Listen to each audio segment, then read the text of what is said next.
Muslims around the world unite against Trump Malaysia PM screams after Jerusalem declaration. Malaysia's Prime Minister has called on Muslims around the world to unite in opposition to Donald Trump's declaration that Jerusalem is the capital of Israel.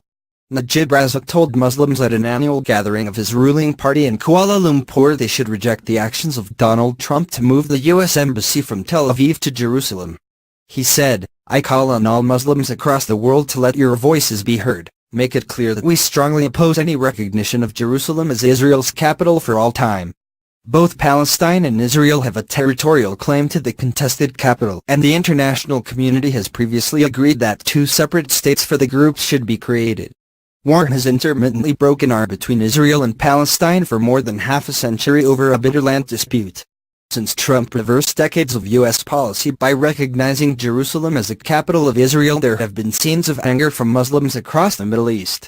Listening to Mr. Razak's calling, demonstrators threw coins and other objects at the U.S. Embassy in Tel Aviv as they voiced their outrage at the controversial announcement. Protesters also shouted slogans against the U.S. president as they brandished Turkish flags during another rally at Fatih Mosque in Istanbul, Turkey.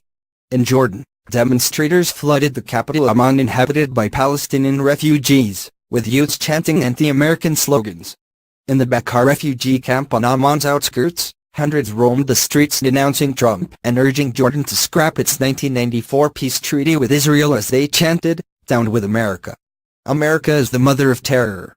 An angry Palestinian switched off Christmas lights at Jesus' traditional birthplace in the West Bank town of Bethlehem, where a tree adorned with lights outside Bethlehem's Church of the Nativity, where Christians believe Jesus was born, was plunged into darkness. All Palestinian factions called for a general strike and protest rallies to go ahead at midday on Thursday. Meanwhile, the Tunisian labor union UD announced Trump's speech was tantamount to a declaration of war. Leaders around the world have also condemned Trump's announcement, with Theresa May calling it unhelpful. There are fears that recognizing Jerusalem as the capital of Israel could destabilize the already fractious region. There are also fears that new rifts between countries could form as Muslim countries follow the advice of Malaysia's Mr. Razak and unite against Trump. Theresa May condemned the controversy